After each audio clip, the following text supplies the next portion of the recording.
He said Democrats would never vote for anything he'd ever do, so instead he mostly focused on the things MAGA likes: the anti-trans culture war, the targeting of pro-diversity programs, his effort to make English the official language of the country, and changing the name of North America's highest point back to Mount McKinley. The Alaska peak was renamed Denali, which means high or tall, during the Obama years to reflect the preference of most Alaskans. Our country will be woke no longer, Trump said. During his address, Trump spoke more passionately about cracking down on illegal immigration than he did about the economy and prices, despite high prices being arguably what got him over the finish line in the 2024 election. Presidents generally get too much credit and too much blame for the economy, and they have very few tools to make prices come down. But they do have a blunt tool that economists say is likely to make prices go up in short order: tariffs. Trump delivered his speech on the day steep tariffs against Mexico and Canada took effect, and in the address, he defended them, describing tariffs as saving the soul of the country. Another Biden line, but about something very different. Experts, business owners and most Americans disagree.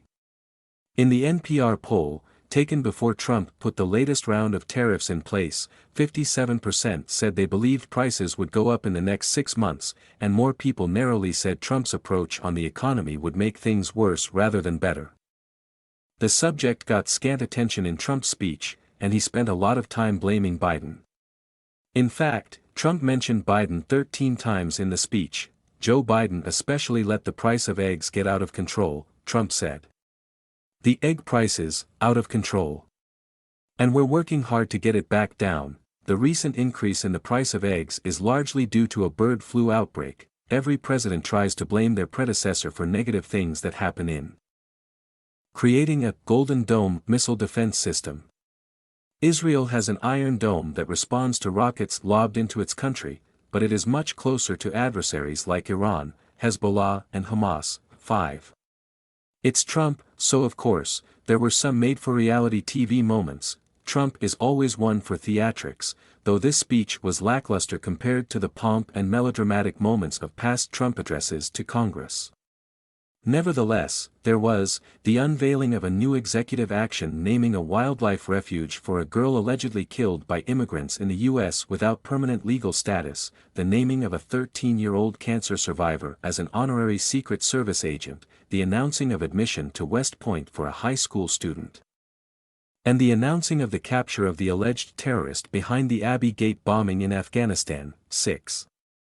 Elissa Slotkin delivered an important address, one Democrats should pay attention to.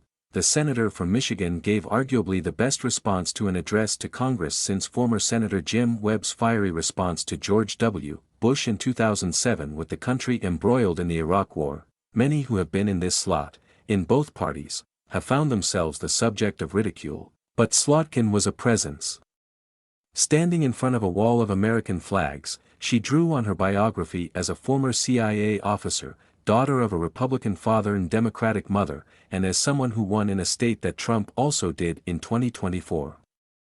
Slotkin noted that the middle class is the engine of our country, said change should be made but not in a reckless way, warned Trump wants to give billionaires tax cuts at the expense of other things that are important to most people, went after Musk and his gang of 20-year-olds, poking through sensitive personal information, and invoked Ronald Reagan as a Cold War kid. I'm thankful it was Reagan and not Trump in office in the 1980s, she said, noting that spectacle in the Oval Office between Trump and. After a fire hose of a first 6 weeks back in the White House, President Trump delivered a boastful and partisan address to a joint session of Congress Tuesday night, coming in at just under 100 minutes. It was the longest such speech in modern history. And it saw a Democratic member of Congress be kicked out, several other Democrats walk out at various points, and a Republican Party firmly and enthusiastically backing their president. Here are 6 takeaways. 1. Trump boasted about what he's done so far, leaning into even the most controversial things. America is back, Trump proclaimed at the beginning of his speech. It was, ironically, a line also delivered by Joe Biden at the beginning of the Democrats' term in office following Trump's first 4 years. The echo underscores that the country is deeply divided about what its values should be, about what America is and means and where it should go going forward. Trump has attempted radical change, what he called Tuesday night a common-sense revolution, that has seen swift and unrelenting action. That action has been spearheaded by Elon Musk and his Department of Government Efficiency. Trump gave Musk the spotlight and praised him, and Musk's moves have been cheered by many in the GOP base, but those changes have been loudly and strongly opposed by many others, including independents.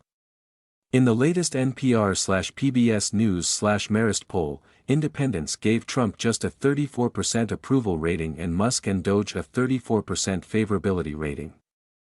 Two-thirds said they think Trump is moving too fast to make changes to the federal government without considering the impact, too. It was a very partisan speech, mostly appealing to MAGA supporters. Americans are about split on the direction Trump is moving the country, the poll found, but this was not a speech that sought to reach across the aisle and expand those numbers. Quite the opposite, he essentially dismissed Democrats. He referred to them as "these people" and "radical left lunatics," and